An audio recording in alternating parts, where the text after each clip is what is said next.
Hello everyone, welcome back to my channel and welcome to Pakistan. To be specific, we are in Karachi City.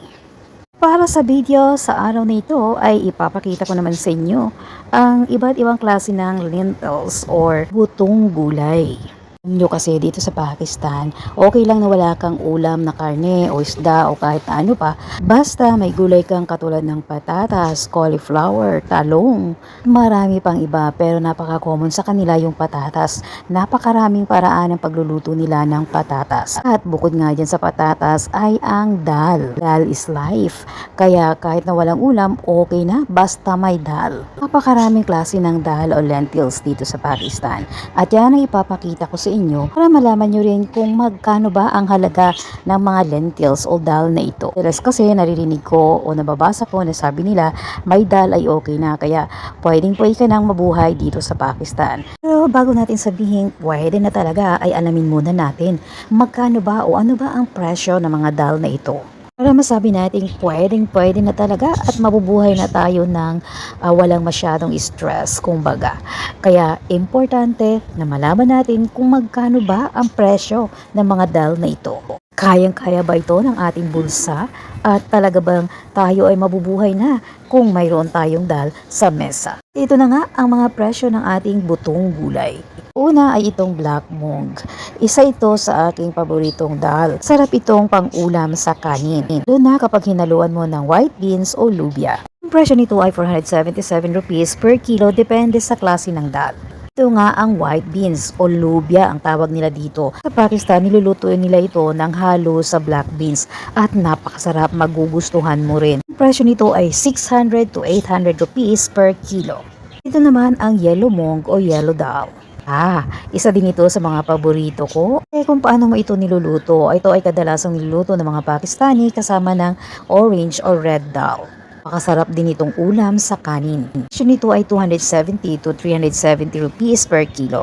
Dito naman ang ating red or orange dal o mung dal. Sinasabi kong hinahalo natin doon sa yellow dal. Most all Pakistanis cook this dal in that way. Ang presyo ng dal na ito ay tumatakbo sa 270 to 370 rupees per kilo.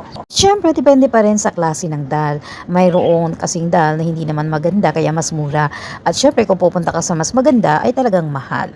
Ano naman ang chani dal o split chani dal? Actually, ito ay grinded chickpeas or garban sauce. May silang way sa pagluluto nito, ginagawa nilang kabab o kaya naman ay hinahaluan nila ng karne at marami pang iba. Yun nga, depende sa pagluluto mo ang ikasasarap ng dal na ito. Ako rin ng dal na ito, depende sa pagluluto kasi nga medyo matamis. At hindi nga ako masyadong mahilig sa matamis pero yun nga, okay naman.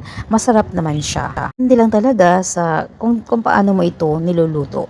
Ang presyo nito ay 380 to 570 rupees per kilo. Ito naman ang red beans at ang pinakamahal na red beans o beans dito sa Pakistan. Ang presyo nito ay tumatakbo sa 600 to 1,000 rupees per kilo. At ito naman ang black chana dal or black chickpeas. Ito ay maraming pwedeng gawin. Pwedeng gawing salad, pwedeng gawing ulam, pwedeng ipito o isangag at kainin na parang nuts. Yan nga, maraming nagagawa sa black chana dal. Presyo nito ay 250 to 460 rupees per kilo. Ito naman ang white chana dal or chickpeas or white garban sauce ang tawag natin sa Tagalog. Ito ay napaka-common dito sa kanila. Talaga namang pang-ulam na. At napakarami ding luto ang nagagawa dito. Pwede ding pang salad, pwede ding pang ulam at pwedeng haluan na ang karne. Kung nga lamang nalaman na napakarami palang paraan ng pagluluto nito at masarap. Gustong gusto ko rin ang garban sauce na ito o chickpeas na pang-ulam. Na pang-ulam sa kanin, roti or chapati. Pwede mo rin siyang kainin ng solo na lang. Ang presyo nito ay tumatakbo simula sa 230 to 500 rupees per kilo. Depende sa klase nito. Ito naman ang green mung o ang kung tawagin natin ay munggo. Klase lang ng munggo ang nakikita ko dito. Hindi pa ako nakakakita ng dilaw. At ang presyo ng munggong ito ay tumatakbo 280 to 540 rupees per kilo. Depende lang sa klase nga. Ito naman ang kanilang split green munggo. Masarap din ito. Ito naman ang kanilang split mung or white mung dal. Ito naman ang black whole mung dal na at ito naman ang split black mung dal. Yan nga ang mga presyo ng ating dal dito sa Pakistan. So, pag-isipan mo, mura ba talaga o okay na ba talaga ang ulam na dal na sa totoo lang ay halos kapresyo na rin ng karne ng manok. At kapresyo na rin ng 1 kilong bigas dito sa Pakistan. That's all for today and thank you so much for watching, and if you are new to my channel, please don't forget to subscribe. See you on my next video and don't forget to click the notification bell. Have a great day everyone!